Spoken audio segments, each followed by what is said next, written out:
Bienvenido a tu canal, Audiolibros 4 y 5 y Alcohólicos Anónimos. Sabemos que no siempre se puede leer un libro, pero creemos que siempre puedes escucharlo. En esta ocasión vas a escuchar el pequeño folleto de Hojas Sueltas. Hojas Sueltas es una recopilación de algunos de los pequeños artículos que circulan en el mundo de Alcohólicos Anónimos y que tan útiles nos fueron y nos siguen siendo a muchos de nosotros. En su mayoría son cosas del dominio popular que, adaptadas al programa de Alcohólicos Anónimos, nos pueden dar los resultados apetecidos, si es que estos son dejar de beber y vivir mejor. Hemos incluido aquí las cartas que cruzaron el cofundador Bill W. y el doctor Carl Gustav Jung en enero de 1961, porque consideramos interesante la opinión del mencionado Dr. Jung con respecto a la enfermedad del alcoholismo y su solución. Esperamos, pues, compañeros, que en estas páginas encuentren algo que les pueda ayudar, sobre todo si recién inician en el camino de Alcohólicos Anónimos y si todavía albergan en su interior dudas, pesimismo, desaliento, soberbia, autosuficiencia, soledad, confusión, resentimientos o cualesquiera otras de las cosas que dificultan nuestros pasos por la nueva senda. Solo nos resta agregar que esto no es la voz oficial de nuestra agrupación, sino meras sugerencias impersonales y desinteresadas. Mensaje. Querido hermano, perdona que distraiga tu atención y que te suplique la limosna de 5 minutos, pero en los últimos años he aprendido que la mejor manera de mantener y acrecentar mi sobriedad es compartiéndola con otros, y ese es el motivo que me impulsa a formar estas líneas. Durante 20 años yo estuve aliado a la botella, a un principio posiblemente como bebedor social, usando el trago de vez en cuando o cuando la ocasión lo ameritaba. Más tarde, como bebedor fuerte, con más frecuencia y más intensidad, abusando de mi indiscutible capacidad asimilativa. No tenía problemas con el alcohol, pero un día, no sé cuándo ni por qué, crucé esa invisible línea que separa al bebedor normal, un bebedor social o fuerte, del bebedor problema o alcohólico. Y aunque yo me negaba a reconocerlo, empezaron a surgir problemas en lo económico, en lo físico, en lo moral, en mi capacidad para trabajar, en mis relaciones de familia, en mi convivir con la sociedad, en mis responsabilidades, en mis valores espirituales, pero pues yo torpemente, en ese ego inflado que caracteriza a los alcohólicos como yo, y que los hace vivir en un mundo de egocentrismo, seguí creyendo que era el bebedor social, elegante y genial. Todo el mundo se daba cuenta de lo cuesta abajo que yo iba, todo el mundo, menos yo. Yo no me daba cuenta de que estaba bebiendo compulsivamente. Una obsesión mental y una compulsión física me empujaban a seguir bebiendo. Yo, que durante una prolongada época de mi vida de borracho, no concebía vivir solo, ya estaba bebiendo solo.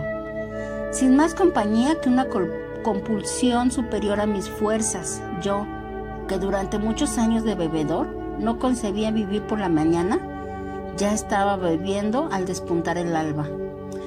Pero yo seguía creyéndome el bebedor social y simpático y pregonando que el día que yo tuviese problemas con la botella, pondría en juego mi gran fuerza de voluntad y el diablo con la copa. Y llegó ese momento. Fue una madrugada como a las 4, en mi hogar. Me sorprendí en el comedor tembloroso y con unos nervios destrozados, buscando la botella para tomarme un trago que me exigía el cuerpo. Me lo serví y me lo tomé. Inmediatamente surgió algo que yo llamé casualidad, pero que hoy llamo Dios.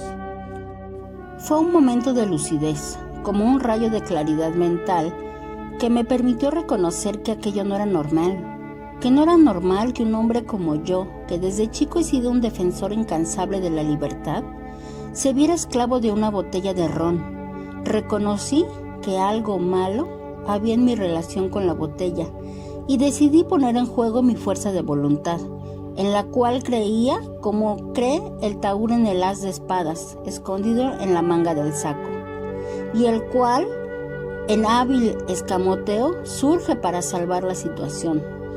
Como cree el entrenador de un equipo de fútbol en su jugador estrella, que aguarda en la banca su indicación para entrar a la cancha y buscar el triunfo. Salí temprano, en la mañana, con la banderita del himno de mi fuerza de voluntad, cantándome el estribillo de una botella a dominarme a mí. ¿A mí? ¡Ja! ¡Bah! Para eso está mi gran fuerza de voluntad. Se acabó. No bebo más en mi vida. Había caminado a 4 cuadros cuando vi una de las cantinas que yo solía frecuentar, pero no renuncié a mi firme resolución de no beber más.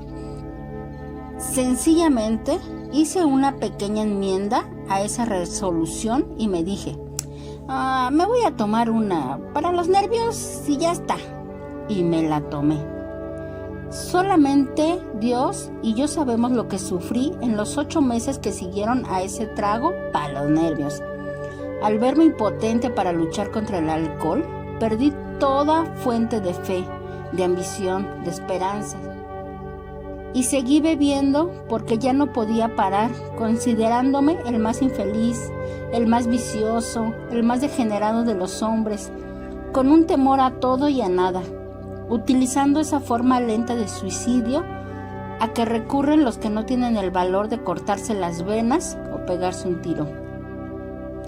Y llegué a la antesala del manicomio, al delirium tremens. Todo había fallado, la medicina, la religión, los sufrimientos de mi madre, las lágrimas de mi esposa, las miradas tan significativas de mis hijos, los consejos de mis amigos, las advertencias de mis jefes y mi tan distraída y elevada fuerza de voluntad. Estaba derrotado, finalmente derrotado e impotente en la derrota. Conocí unos hombres y mujeres que suman su fe, su esperanza, su fortaleza y sus experiencias para mantenerse alejados de la copa. Nada me cobraron, nada me pidieron, nada me dijeron de mi caso. No hablaron de ellos, de lo que ellos habían sufrido en su alcoholismo activo, de lo que ellos habían pasado, de las experiencias de ellos y de cómo cada quien había llegado a su fondo. Y tal parece que cada cual tiene su fondo, el de algunos más macabros que el mío y el de otros no tan dolorosos como el fondo el cual yo llegué, pero su fondo. Al contarme los episodios de sus vidas, veía yo en la de ellos episodios de la mía, porque ellos también supieron del dormir a medias, del vómito amarillo y verde de la bilis, del nerviosismo cruel, del temor, de la ansiedad, de las amnesias, del dolor, de la pérdida de las naturales ambiciones, de la derrota. Por primera vez en mi vida, supe que yo no estaba solo, que éramos muchos los que íbamos en la misma lancha. Y aunque escéptico y pesimista en exceso, fui a las primeras reuniones. No me cobraron nada, no tenían cuotas, ni los que dirigían las reuniones cobraban honorarios. Eran simples servidores del grupo, puestos ahí periódicamente por el grupo mismo. No tenían registros de miembros, ni pasaban lista, no exigían cantar himnos, ni arrodillarse, ni firmar juramentos, ni hacer promesas. Todo era sugerido. Aprendí muchas cosas. Dios me ayudó a tener la mente receptiva. Aprendí que el alcoholismo es una enfermedad, que el alcohólico es un enfermo, que alcohólico es todo aquel que se crea problemas en cualquier aspecto de su vida cuando entra en contacto con el alcohol, que la enfermedad del alcoholismo es psicosomática, afecta el cuerpo, la mente y el alma. Aprendí cuál es la diferencia entre el bebedor social y el bebedor problema o alcohólico, y tenía cómo ser honrado conmigo mismo para mi propia salvación. Reconocí que yo era un bebedor problema o alcohólico. Aprendí cuál es la diferencia entre abstinencia y sobriedad. Yo tuve periodos de abstinencia, dejar de beber por un tiempo más o menos largo, traicionando nuestros íntimos deseos de beber. Comprendí los torturantes que son esos episodios. Es dejar de beber con una botella bailándole a uno un danzón en la cabeza. Supe que, por el contrario, la sobriedad, en el peculiar idioma de Alcohólicos Anónimos, es ese inefable estado de claridad mental, estabilidad emocional y goce íntimo, en que se está sin beber y se es feliz estándolo. Aprendí que la enfermedad del alcoholismo es progresiva. Traje a mi memoria recuerdos de mi pasado y me fue fácil comprenderlo. En mi actividad alcohólica hice cosas que tiempo atrás yo las juzgaba de inconcebibles. Aprendí que la enfermedad del alcoholismo es insidiosa. Recordé mi vida pasada y comprendí enseguida. ¿Cuántas veces me dije, no voy a beber? Y cuando me vine a dar cuenta, tal es la insidia con que trabaja esta enfermedad, ya tenía el trago en los labios. Contra mis planes trazados, contra mi decisión hecha, contra mis mejores intereses, contra mi fuerza de voluntad. Aprendí que la enfermedad del alcoholismo es incurable. Nunca un alcohólico como yo podrá volver a ser un bebedor social. Pero aprendí también que la enfermedad se puede mantener arrestada y ser uno normalmente feliz, mientras se mantenga uno alejado de la primera copa, porque ratifiqué ahí lo que yo ya sospechaba. Una es demasiado y 1000 no bastan. Aprendí que el pasado es un cheque cancelado y no debe de ser, como era, motivo de tortura y preocupación en el presente. Aprendí que por más poder que yo tuviera, no podía retroceder mi pasado para arreglarlo a mi modo de hoy. Y efectivamente, hoy para mí el pasado es un cheque cancelado que llevo en mi cartera y que de vez en cuando lo miro en forma positiva para mi salvación. Aprendí que el futuro no debe preocuparme demasiado, puesto que yo no sé si voy a amanecer vivo mañana. En resumidas cuentas, aprendí que yo no puedo secar mi ropa con el sol de ayer, porque ese ya se fue, y que no puedo secarla con el sol de mañana porque ese no ha salido todavía. Aprendí que poniendo todo mi empeño, mi fortaleza, mi fe y mi esperanza en las 24 horas de hoy estaré sobrio. Ese plan sencillo de las 24 horas fue para mí de ayuda vital. Me entusiasmó ver que Alcohólicos Anónimos no es una liga de temperancia, ni una religión, ni una entidad reformista. En Alcohólicos Anónimos todo el mundo habla bien del ron, que es el lubricante social por excelencia. Para quienes pueden tomarlo sin crearse problemas, como el azúcar, que es bueno a pasto, pero no para aquellos que padecen diabetes. Comprendí la importancia de la necesidad de asistir a las reuniones. Esa terapia grupal funciona. Para mí es como la estación de gasolina en la encrucijada del camino, en la cual lleno mi tanque de sobriedad. Es el laboratorio de ensayo en la más franca y simpática camaradería, en el cual, a tono con un sencillo programa sugerido de 12 pasos, voy tratando de mejorar mi personalidad y mi vida, bregando conmigo mismo y tratando de progresar en los renglones de la humildad, la comprensión, la tolerancia y el amor de los unos a los otros. Porque Alcohólicos Anónimos no es solamente dejar de beber, es mucho más. Es una nueva forma de vida, es un empeño constante de acercamiento a un poder superior tal como cada quien lo concibe. La reunión es la llave de la sobriedad de Alcohólicos Anónimos. Es una fraternidad sencilla en la cual nos une el dolor, nos guía la experiencia y nos salva Dios. A mí nadie me diagnosticó, yo me diagnostiqué. Soy un alcohólico. No me fue fácil reconocerlo. Para mí, como para cualquier ser humano, resultó difícil reconocer el fracaso. Pero del reconocimiento de ese fracaso, de las cenizas de ese fracaso, nació mi vida de hoy, para mi salvación y mi felicidad, para la salvación y la felicidad de los míos. Te aseguro que es maravillosa en todo sentido esa tabla de salvación que para mí ha sido Alcohólicos Anónimos. A esa tabla vivo aferrado 24 horas tras 24 horas. La tabla es larga y fuerte. Hay espacios para muchas manos todavía. Si en alguna ocasión deseas conocerla, si algún día te sientes deseo de aferrarte a ella, no vaciles en hacerlo. Te esperamos. Ayer, hoy y mañana. Hay 2 días de cada semana que no deben preocuparnos. 2 días que no deben causarnos ni tormentos ni miedos. Uno es ayer, con sus temores e inquietudes, con sus flaquezas y desvíos, con sus penas y tribulaciones. Ayer se marchó para siempre y está fuera de nuestro alcance. Ni siquiera el poder de todo el oro del mundo podría devolvernos el ayer. No podremos borrar ni una sola palabra de las que ayer dijimos. Ayer se marchó para siempre. El otro día que no debe preocuparnos es mañana.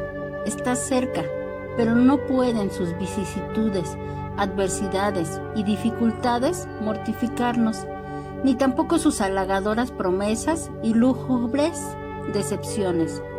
Mañana está fuera de nuestro alcance. Mañana saldrá el sol, ya para resplandecer un cielo nítido o para esconderse tras densas nubes, pero saldrá. Hasta que no salga, no debemos disponer de mañana, porque mañana está por nacer. Solo nos resta un día. Hoy, cualquier persona puede enfrentarse a sus problemas de un solo día y mantenerse sobria. Cuando agregamos las cargas de esas 2 eternidades, ayer y mañana, es cuando caemos en un estado depresivo y tomamos la primera copa. No son las cosas de hoy las que nos vuelven locos. Lo que nos enloquece y nos lanza la bebida es el remordimiento y la amargura por algo que aconteció ayer y el miedo por lo que sucederá mañana. Por lo tanto, vamos a conformarnos con vivir un solo día a la vez y nos mantendremos sobrios. Un miembro de Alcohólicos Anónimos nunca hace la promesa de que no volverá a tomar en lo que le resta de vida. No sabe si mañana, pero sí puede abstenerse de tomar durante las 24 horas del día de hoy. Por una parte, el día de ayer ya pasó. Por la otra, nadie sabe lo que sucederá mañana. En consecuencia, lo que está en sus manos es tratar de no beber las 24 horas del día de hoy. Estas 24 horas llegan a sumar días, semanas, meses, años, toda una vida. Banco de la Sobriedad. El 10 de junio de 1935 se fundó en Akron, Ohio, Estados Unidos, el primer banco de la sobriedad de Alcohólicos Anónimos. Fueron sus fundadores un corredor de la bolsa de valores de Wall Street arruinado llamado Bill W. y un médico cirujano sin clientela llamado Bob S., su presidente, Dios. Este banco se fundó sin capital alguno, sin embargo, actualmente cuenta con más de 30,000 sucursales, distribuidas en más de 90 países y con más de 1 millón de cuentas buenas. Para fundar y operar un banco se necesita gran cantidad de dinero. Luego hay que esperar 1 año para poder cobrar dividendos en las cuentas de ahorros. En el Banco de la Sobriedad de Alcohólicos Anónimos solo se reciben depósitos de enfermos alcohólicos que deseen depositar 24 horas de sobriedad diariamente. En recompensa, el banco les paga cada 24 horas. En todos los demás bancos del mundo, los beneficios se les abonan a las personas que poseen la cuenta. En el Banco de la Sobriedad, los dividendos se reparten entre distintas personas. Así, Los familiares más cercanos de los alcohólicos depositantes reciben dividendos de felicidad y tranquilidad. A los jefes y patrones de los depositantes se les pagan dividendos de responsabilidad y trabajo, y los que poseen la cuenta reciben dividendos de sobriedad. En este banco de la sobriedad hay que continuar depositando diariamente una vez que alguien se decide a abrir su cuenta. Solo con el depósito diario se puede extender cheques de sobriedad. Los que olviden hacer el depósito diario, creyendo que con solo abrir la cuenta o haber hecho el depósito ayer, se pueden extender cheques hoy, pueden caer en la falta de extender cheques sin fondos y puede costarles muy caro un manicomio, un presidio o una muerte prematura. El Banco de la Sobriedad de Alcohólicos Anónimos es muy liberal, pues siempre tiene abiertas sus puertas para el nuevo depositante, aún para aquellos que quieren volver a ser depositantes del banco. A estos se les brinda la oportunidad de reabrir su cuenta, a pesar de sus fallas anteriores. El único requisito que pide este Banco de la Sobriedad de Alcohólicos Anónimos es estar siempre al día con la cuenta. Y si se está al día con ella, si cada 24 horas se deposita 24 horas de no haber probado ni una copa de alcohol, se siguen obteniendo enormes intereses. Factores que ayudan para una sobriedad feliz. Humildad. Valorización veraz de las cosas tal como son. Buena voluntad para afrontar los hechos, reconociendo de nuestra condición de alcohólicos. Liberación del orgullo y la arrogancia. Comprensión de la debida relación entre nosotros y un poder superior, así como entre nosotros mismos y nuestros semejantes. Aceptación y práctica de esta relación durante 24 horas. Honradez. Liberación de la vana ilusión, integridad en los actos y en el pensamiento, sinceridad en nuestro deseo de recuperación del alcoholismo, buena voluntad para admitir un error, equidad con todo nuestro trato con los demás, resistirse a esa primera copa tomada a escondidas. Fe, seguridad, esperanza y confianza en el programa de Alcohólicos Anónimos.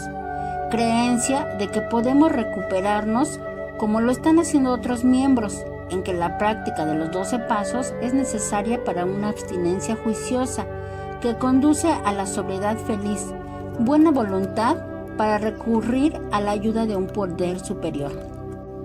Fortaleza.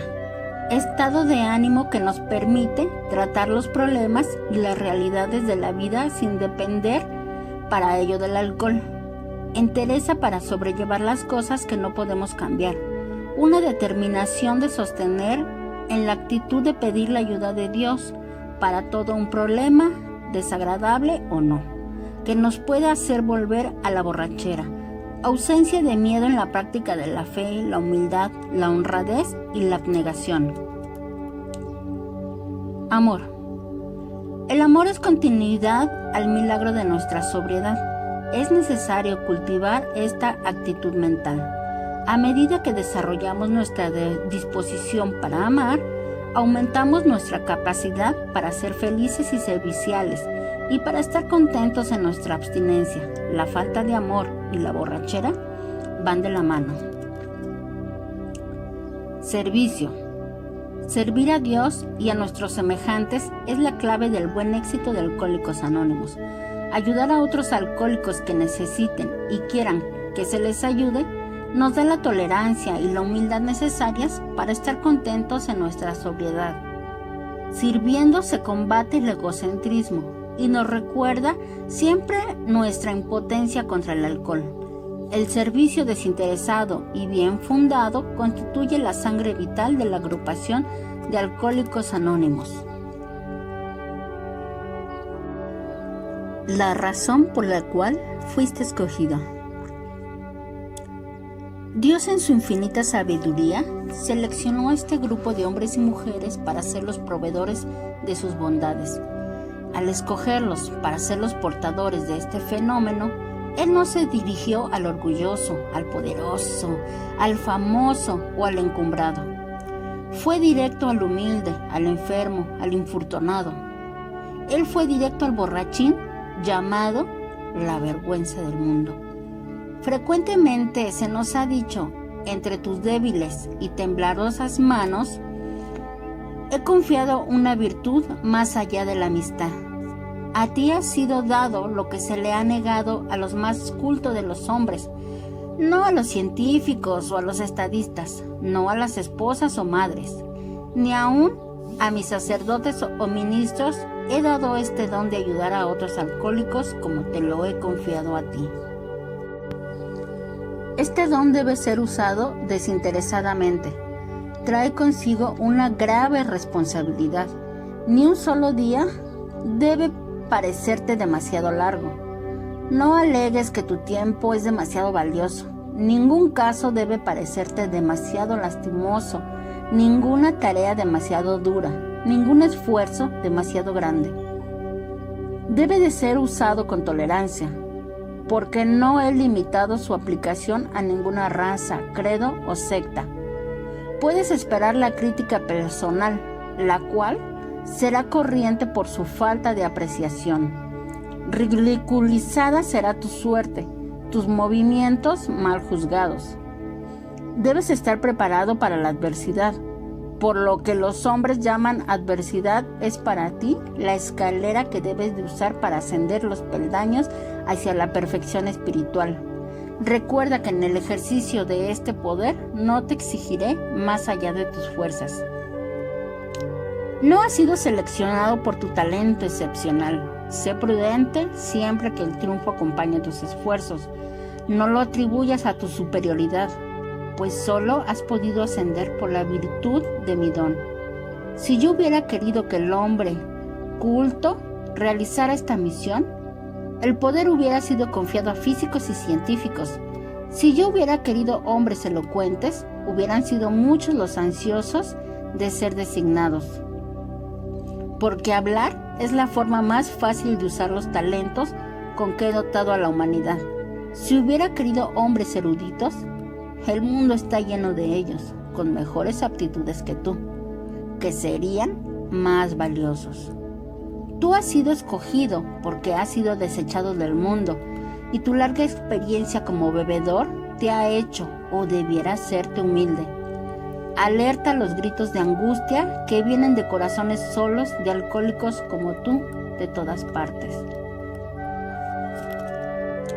Guarda siempre en tu mente la entrada que un día hiciste por primera vez en Alcohólicos Anónimos, especialmente porque eres poderoso, y ello solamente por tu buena voluntad de cambiar de vida, y bajo mi custodia esa recompensación llegará a ti.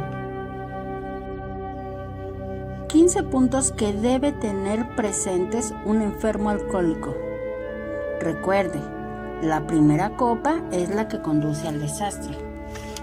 Le sugerimos a usted meditar sobre cada uno de estos puntos y no simplemente leerlos de modo apresurado. 1. Cultive continuamente la aceptación del hecho de que debe escoger entre la borrachera infeliz y el privarse de una sola copita. 2.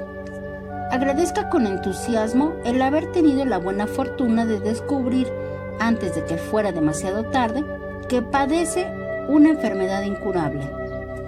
3. Espere, como cosa natural e inevitable, que por un tiempo, y puede ser largo, experimentará repentinamente A. Un deseo vehemente de tomar alcohol. B. El impulso casi irresistible de tomar un trago. C.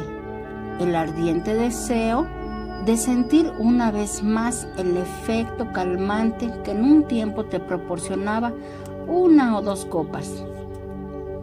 4. Tenga presente que es cuando no desea beber que debe de almacenar fuerzas para no hacerlo, cuando sienta el deseo de tomar.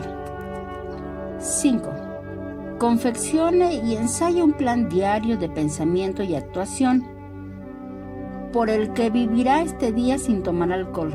No obstante, lo que pueda perturbarle, ni cuán duramente lo puede azotar el deseo de beber. 6. No se permita, ni por una fracción de segundo, pensar así: qué lástima o qué injusticia que yo no pueda tomar como la llamada gente normal. 7. No se permita pensar ni hablar de algún placer real o imaginario que en un tiempo le proporcionaba el alcohol. 8. No se permita pensar que 1 o 2 copas podrían mejorar una situación difícil o al menos hacerla más tolerable. Sustituye ese pensamiento con este otro: una copa hará peor la cosa. Una copa terminará en una borrachera. 9. Piense, al ver una persona ciega o severamente impedida, cuán regocijada estaría esa persona si pudiera solucionar su problema con simplemente abstenerse de tomar una copa hoy. Piense con gratitud cuán afortunado es usted de tener un problema tan pequeño y tan sencillo. 10. Cultive y coteje los goces de su sobriedad, como son: A. La felicidad de estar libre de la vergüenza y la mortificación y la autocondenación. B. Lo bueno que es estar libre del temor a las consecuencias de una borrachera recién terminada o una borrachera por venir y que nunca antes ha podido evitar. C. La satisfacción de haberse librado de las malas lenguas y de esa mezcla de lástima y desprecio con que lo miraba la gente. 11. Catalogue los goces positivos de la sobriedad. A. La simple habilidad de comer y dormir normalmente y despertar alegre de estar vivo, alegre de haber estado sobrio ayer y alegre de tener el privilegio de permanecer sobrio hoy. B. La habilidad de enfrentarse a lo que la vida le depare, con la paz mental, el respeto de sí mismo y el pleno poder de todas sus facultades. 12. Cultive las siguientes asociaciones de ideas. A.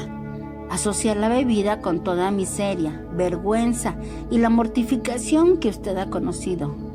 B. Pensar en el alcohol como la única cosa que puede destruir su nueva felicidad y restarle su autorrespeto y paz mental. 13. Cultive las siguientes gratitudes. A. Porque todo esto puede ser suyo a tan precio bajo. B. Puede canjear una copa por toda la felicidad que le da la sobriedad. C. Porque existe Alcohólicos Anónimos y usted la encontró a tiempo. D. Solo es víctima de una enfermedad llamada alcoholismo y no un degenerado, un vicioso por elección propia o una persona de dudosa sanidad mental. 14. Busque la manera de ayudar a otros alcohólicos, recordando que el modo mejor de ayudar a otros es permanecer sano y bueno usted mismo. 15. Y no olvide usted que cuando está desanimado, con la resistencia baja y cuando su mente está perturbada y confusa, encontrará mucho consuelo en un amigo verdadero y comprensivo. Ese amigo es Alcohólicos Anónimos. El problema mental del problema. El deseo intenso y la ansiedad. El problema inmediato de un problema es el problema en sí.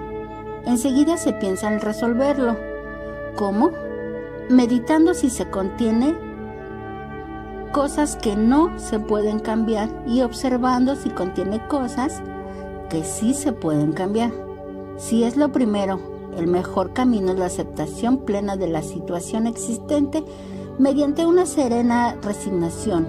Si las cosas, motivo del problema, sí se pueden cambiar, entonces se hace un proyecto para su resolución y una vez aceptado el mejor camino en lo personal, se inicia la acción e inmediatamente surgen el deseo intenso y la ansiedad. Cuando estos dos sentimientos no se controlan debidamente, viene el sufrimiento, y la mejor forma de controlar el deseo intenso es la esperanza. Esperar pacientemente y actuar en consecuencia, o sea, con paciencia, con la seguridad de que dan la calma y la paz del corazón, con decisión, pero una decisión sana, recta, bien encauzada y fortalecida con una razón plena. La otra situación, causa del sufrimiento, es la ansiedad. Esta ansiedad proviene del deseo de solucionar cuanto antes el problema en cuestión, pero si arrastrado por la ansiedad se procede con ligereza, es imposible eliminar el sufrimiento. El sufrimiento por la ansiedad puede eliminarse mediante la pasividad en el pensamiento y en la acción. Pensar despacio, suavecito, calmadamente, como se ve la tierra sembrada en la campiña. Accionar despacio, sin prisa, serenamente, caminar moderadamente, ya que bien se sabe que hay más tiempo que vida. El tiempo es infinito, la vida es corta, y ya que es corta, no hay que vivirla con sobresaltos, ni como un corredor de autos en la pista de Indianápolis.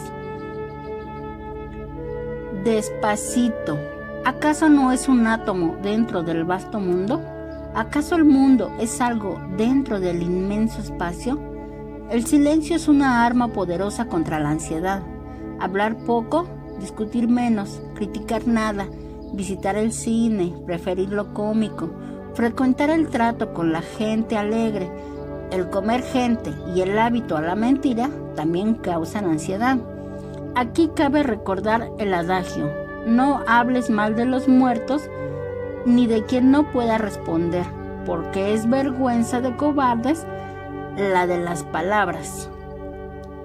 La ansiedad mal dirigida conduce a la ira, y la ira al fracaso, y el fracaso al problema, y vuelta al problema. Ya no queda más que la canción del barco chiquito y volveremos a empezar. Encuéntrate a ti mismo. Encontrarse a sí mismo es la charla íntima entre el consciente y el subconsciente, charla amena, a quien le llamo el otro yo. Es también la impermeabilización del ego en la inmersión profunda en el pantano de su propia realidad.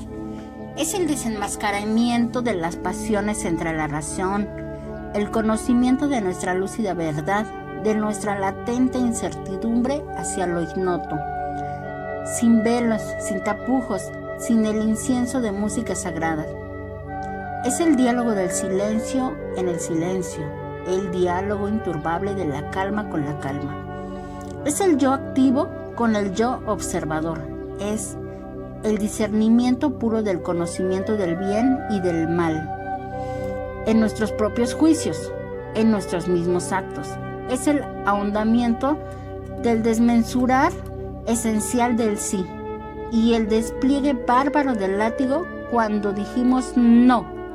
Así es como las profundidades del valor real de nuestros propios valores y la altitud también verdadera de nuestras propias debilidades.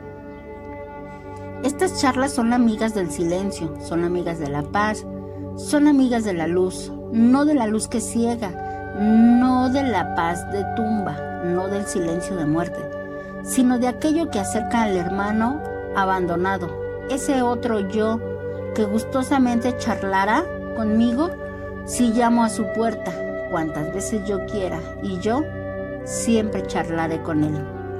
Pero si lo olvido, volveré a la duda, volveré al vacío, andaré sin ruta, vagaré sin rumbo, por tratar de alejarme de charlar con mi hermano. La madurez emocional.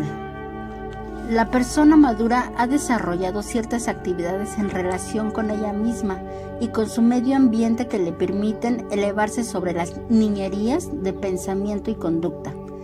He aquí algunas características de la persona que ha alcanzado madurez emocional.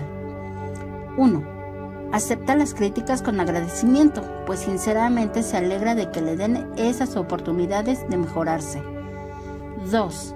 no se complace a sí mismo. Ha comenzado a sentir cómo las leyes de compensación trabajan en todos los aspectos de la vida. 3. No espera recibir consideraciones especiales de ninguna persona. 4. Controla su mal genio. 5. Se enfrenta a las emergencias con serenidad. 6. No siente lastimada su vanidad fácilmente. 7. Acepta la responsabilidad de sus propios actos sin presentar excusas. 8. Ha dejado atrás la etapa de todo o nada. Reconoce que ninguna persona o situación es ni completamente buena ni completamente mala. 9. No se impacienta con los atrasos razonables. He aprendido que él no es el árbitro del universo y que con frecuencia debe acomodarse a la conveniencia de otras personas y a sus particularidades. 10. Sabe perder. Puede aceptar la derrota y la decepción sin lamentaciones ni quejas. 11. No se preocupa exageradamente por aquellas cosas que pueden remediarse. 12. No acostumbra aparentar lo que no es ni ser jactancioso. 13. Se alegra sinceramente del éxito y buena fortuna que gozan otras personas. Ha superado la etapa de la envidia y los celos. 14. Tiene una actitud mental receptiva y amplia que le permite escuchar con respeto e interés las opiniones de otras personas. 15. No está continuamente buscando errores y defectos en los demás. 16. Planea las cosas importantes por adelantado en vez de confiarlos a la inspiración del momento. He aquí un capítulo vital de los albores de la historia de Alcohólicos Anónimos que no había sido publicado con anterioridad. Antes de que Bill llevara el mensaje a Bob y aún antes de que Evie le llevara el mensaje a Bill, hubo otro de nombre Roland H. que le había llevado el mensaje a Evie. Roland H., un alcohólico sin remedio, había sido encauzado por el camino espiritual de la recuperación por el célebre psiquiatra, el Dr. Carl Gustav Jung, de Zúrich. Este extraordinario intercambio de cartas revela por primera vez no solo la histórica ascendencia directa de Alcohólicos Anónimos, sino que también la fantástica situación en la que Jung, hondamente involucrado con los científicos y con una reputación científica que podía verse comprometida, sino que tenía que ser cauto sobre la revelación de su profunda y constante creencia en el sentido de que las fuertes fundamentales de la recuperación son los recursos espirituales. Los herederos del Dr. Jung han dado su autorización para publicar su carta en la revista Grapevine de Alcohólicos Anónimos. 23 de enero de 1961. Profesor Dr. Jung, Kuznach, Zurich, Su Estrecho, 228, Suiza. Muy estimado Dr. Jung, esta carta de reconocimiento ha sido demorada por largo tiempo. Primero, me presentaré como Bill W., cofundador de la Sociedad de Alcohólicos Anónimos. Aunque seguramente ha tenido noticias de nosotros, duda que está consciente de que cierta conversación que tuvo usted una vez con uno de sus pacientes, un señor Roland H., a principios de 1930, jugó un papel crítico en la fundación de nuestra fraternidad. Aunque Roland H. murió ya hace mucho, los recuerdos de su extraordinaria experiencia durante su tratamiento con usted han llegado a formar definitivamente parte de la historia de Alcohólicos Anónimos. Nuestro recuerdo de la exposición de Roland H. sobre su experiencia con usted es el siguiente. Habiendo agotado otros medios de recuperación de su alcoholismo, fue más o menos en 1931 cuando se convirtió en paciente suyo.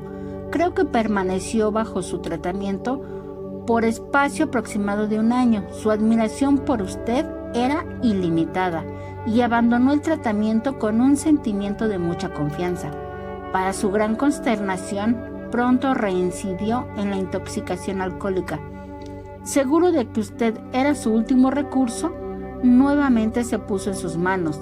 Siguió luego la conversación entre ustedes, que habría de convertirse en el primer eslabón de la cadena de acontecimientos que originaron la fundación de Alcohólicos Anónimos. Lo que recuerdo de su narración de esa conversación es esto.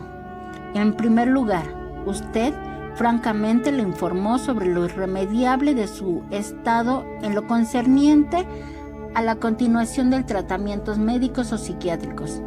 Esta declaración veraz y humilde por parte de usted fue, sin lugar a dudas, la primer piedra sobre la que nuestra sociedad ha sido construida. Viniendo de usted, en quien confiaba y a quien admiraba tanto, el impacto en él fue inmenso. Cuando en consecuencia le preguntó si había alguna otra esperanza, usted le dijo que podía existir, siempre que pudiera llegar a sentir una experiencia espiritual o religiosa. En pocas palabras, una conversación genuina. Le hizo usted notar que tal experiencia, si llegaba a ocurrir, podía darle una nueva motivación ahí donde ninguna otra cosa podría hacerlo. Pero sí le advirtió que en tanto que tales experiencias habían logrado a veces la recuperación de alcohólicos, eran relativamente raras. Le recomendó que se situara en una atmósfera religiosa y que esperara los resultados. Creo que esta fue la esencia de sus consejos. Poco tiempo después, el señor Roland H. se unió a los grupos Oxford, un movimiento de evangelización que estaba en ese tiempo en la cúspide de su éxito en Europa y con lo cual está usted sin duda familiarizado.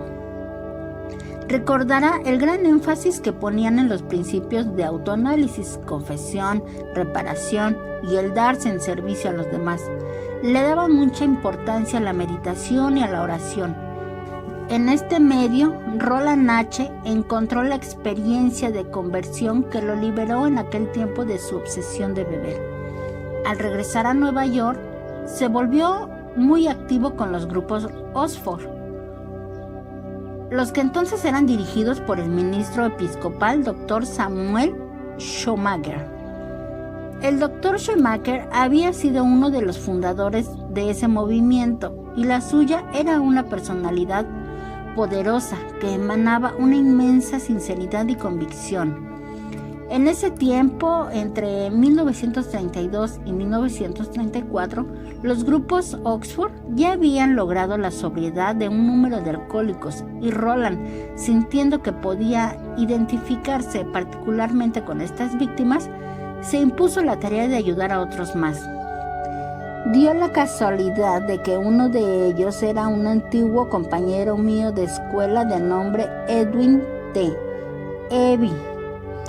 Él había estado amenazado de encierro en una institución, pero el señor H. y otro exalcohólico, miembros de los grupos Oxford, le arreglaron su libertad bajo palabra y lo ayudaron a que lograra su sobriedad.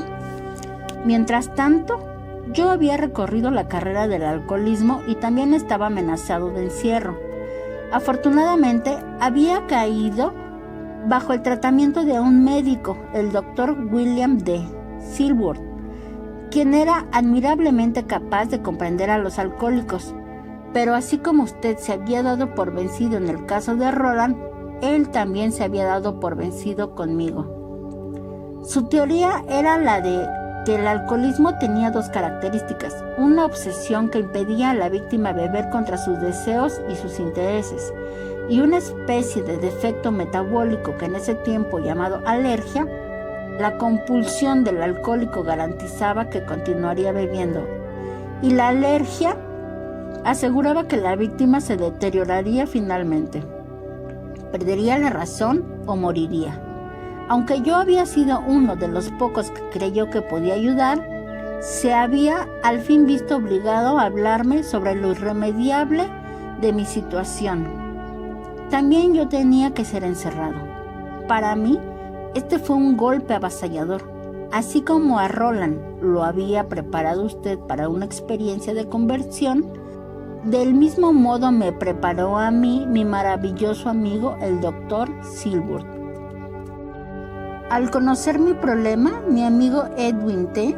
me vino a ver a mi casa, donde estaba yo bebiendo.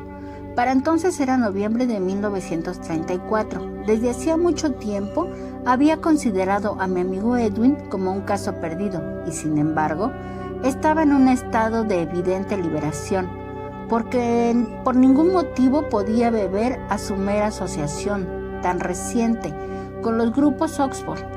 Sin embargo, este evidente estado de liberación tan distante de la depresión usual era sumamente convincente, porque era un hermano de sufrimiento. Desde luego pudo establecer comunicación conmigo a gran fondo. Supo de inmediato que debía tener una experiencia como esta o perecer. De nuevo volví a estar al cuidado del Dr. Silver, quien podría devolverme la sobriedad y así tener una visión más clara de la experiencia de liberación de mi amigo y de la misma manera en que lo abordó a él Roland H. Desintoxicado nuevamente del alcohol, me encontraba terriblemente deprimido. Esto parecía ser causado por mi incapacidad de adquirir ni la más ligera fe. Edwin T. me visitó nuevamente y repitió las sencillas fórmulas de los grupos Oxford. Poco después de que se fue, me sentí más deprimido aún. En el colmo de la desesperación grité: «Si hay un Dios, que se me presente». E inmediatamente me vino una iluminación enorme en impacto y dimensión, algo que desde entonces he tratado de describir en el libro Alcohólicos Anónimos y también en la mayoría de edad de Alcohólicos Anónimos, los textos básicos que le estoy enviando. Mi liberación de la obsesión alcohólica fue inmediata. En ese momento supe que era un hombre libre. Poco después de mi experiencia, mi amigo Edwin fue al hospital y me llevó un ejemplar de Variedades de Experiencias Religiosas de William James. Este libro me hizo comprender que casi todas las experiencias de conversión, cualquiera que sea su variedad, tienen un común denominador de un colapso a fondo del ego. El individuo se enfrenta a un dilema imposible. En mi caso, el dilema había sido creado por mi compulsión de beber y el profundo sentimiento de desesperanza había sido ampliamente ahondado por mi doctor. Este fue profundizado aún más por mi amigo alcohólico, cuando me dio a conocer el dictamen de usted sobre lo irremediable del caso de Roland H. En el amanecer de mi experiencia espiritual me llegó la visión de una sociedad de alcohólicos en la que uno se identificara con el otro y transmitiera su experiencia a otros más en forma de cadena. Si cada víctima llevara la noticia sobre la incurabilidad científica del alcoholismo a cada nuevo candidato, podría estar capacitado para preparar a cada recién llegado para que viviera una experiencia espiritual. Este concepto demostró ser la base de un éxito, tal como el que ha logrado Alcohólicos Anónimos. Esto ha hecho posible que se operen experiencias de conversión casi al por mayor, prácticamente todas las variedades indicadas por James. Las recuperaciones que se han sostenido durante los primeros 25 años ascienden a 300,000 aproximadamente en los Estados Unidos y a través del mundo hay ahora, en 1961, 8,000 grupos de Alcohólicos Anónimos. De tal modo que es a usted, al Dr. Schumacher de los grupos Oxford, a William James y a mi médico, el Dr. Silver, a quien nosotros los miembros de Alcohólicos Anónimos les debemos este tremendo beneficio.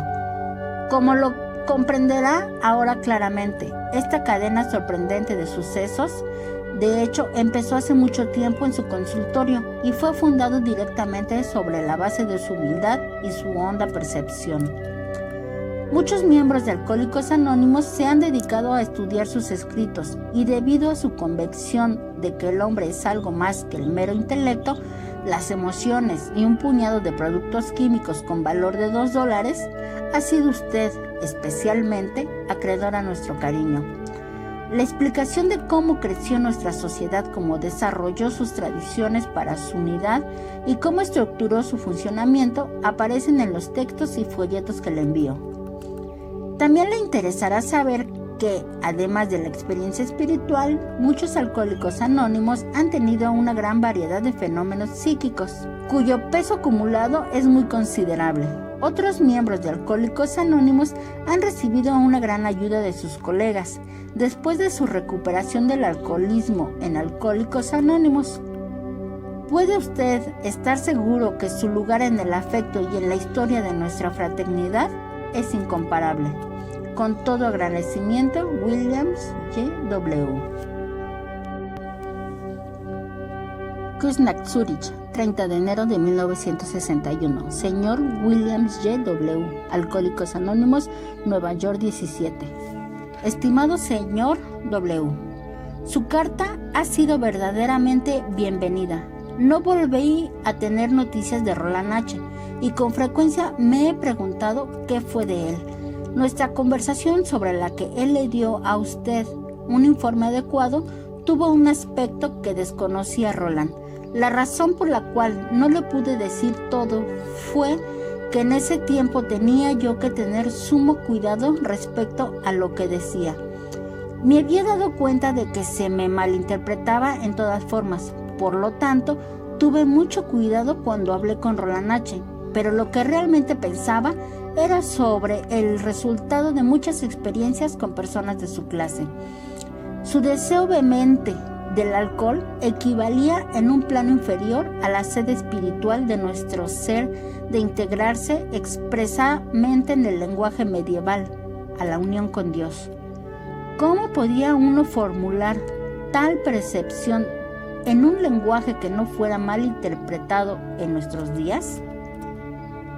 Como el ciervo brama por las corrientes de las aguas, así clama por ti, oh Dios, el alma mía. Mi alma tiene sed de Dios. Salmo 41, 2.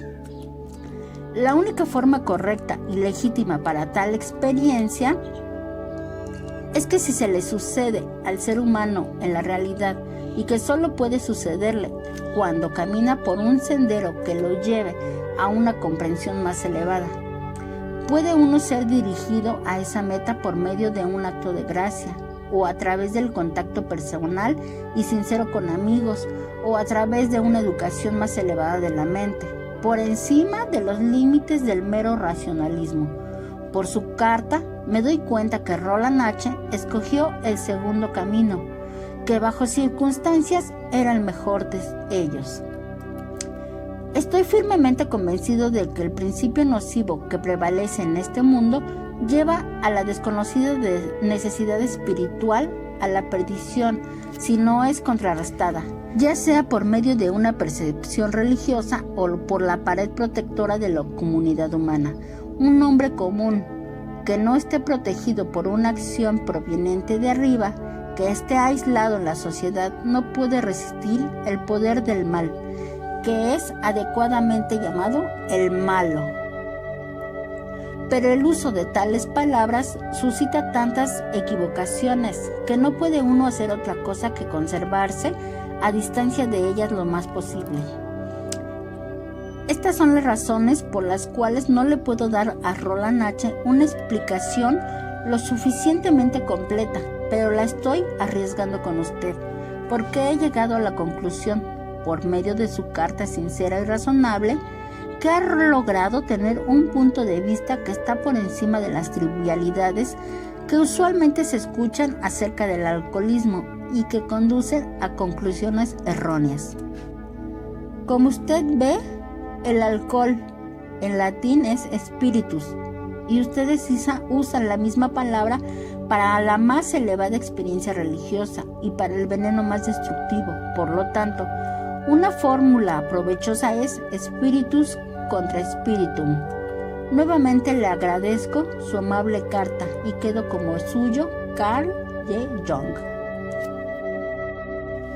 Gracias por escucharnos. No olvides suscribirte y activar la campana de notificaciones. Bendiciones para ti, hoy y siempre.